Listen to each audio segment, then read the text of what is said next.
நான் ஒரு 4-5 பாயிண்ட் கேட்பேன், எல்லாம் முடிஞ்சபடி நீங்க ஆன்சர் பண்ணுங்க. இதுல வந்து நிறைய பேர் வந்து கிராமப்புற பின்னணியிலிருந்து வந்திருப்போம். பொருளாதார நிலைமையில வந்து கொஞ்சம் பின்தங்கி இருப்போம். முதல் தலைமுறை பட்டதாரி, இல்லைன்னா வந்து தமிழ் மீடியத்துல வந்து படிச்சுட்டு வந்திருப்போம். இங்கிலீஷ் லாங்குவேஜ் ஃப்ளூயன்சி ரொம்ப கம்மியா வந்து இருக்கும். ரொம்ப கூச்ச சுபம், பொது இடத்துல பேசுறதுக்கு, மேடையில பேசுறதுக்கு, இந்த மாதிரி இந்த குவாலிட்டியில ஏதாவது ஒரு குவாலிட்டி உங்ககிட்ட இருக்கா? யார்கிட்டயா இருக்கா? ஏதாவது ஒரு குவாலிட்டி இந்த மாதிரி கேட்கலாம்.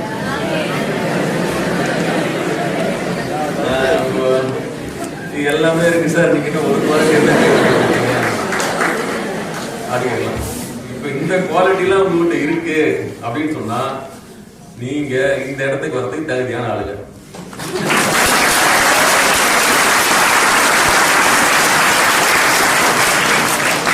ஏன் அப்படி சொன்னா, இங்க உட்கார்ந்துருந்த எங்களுக்கும் இதே குவாலிட்டி எல்லாம் தான் இருந்தது.